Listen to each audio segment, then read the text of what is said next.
ശക്തമായ സമരത്തിന് നേതൃത്വം കൊടുക്കുവാൻ വേണ്ടിയാണ് നിവർത്തന പ്രക്ഷോഭം ആരംഭിച്ചത്. അദ്ദേഹം കോഴഞ്ചേരിയിൽ വന്ന് 1935 മെയ് മാസം 11-ാം തീയതി പ്രസംഗം നടത്തി.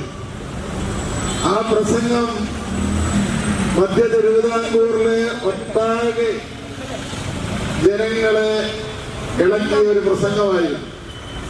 സർ CP എന്ന ജന്തുവിനെ നമുക്ക് വേണ്ട എന്നാണ് അദ്ദേഹം പ്രസംഗിക്കുന്നത്.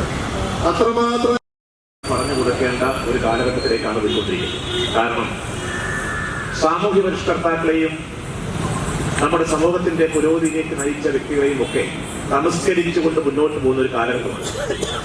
കേന്ദ്ര ഗവൺമെന്റ് നമ്മുടെ നാടിന്റെ ചരിത്രം തന്നെ തിരുത്തി എഴുതിക്കൊണ്ടിരിക്കുകയാണ്. ഏറ്റവും അവസാനം ജവഹർലാൽ നെഹ്റുവിനെ എങ്ങനെ നമസ്കരിക്കുക എന്നുള്ള ചിന്തയാണ് അവർക്ക്. അതിന്റെ അവസാനമാണ് നെഹ്റു യുവകേന്ദ്രയുടെ പേര് മാറ്റുവാൻ കേന്ദ്ര ഗവൺമെന്റ് തയ്യാറായി.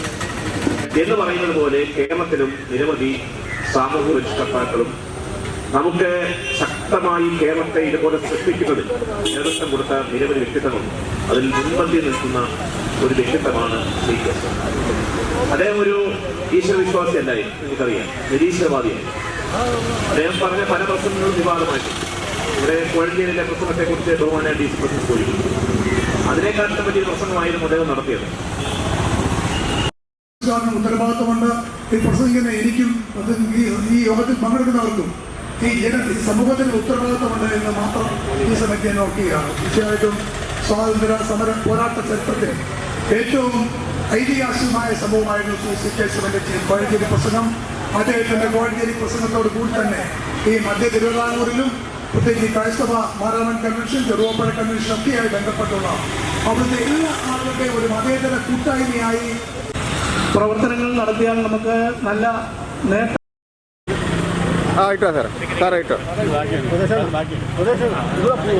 ഈ സ്ഥലം MLA-യും മന്ത്രിയുമായിരുന്ന ശ്രീമതി വീണ ജോർജ്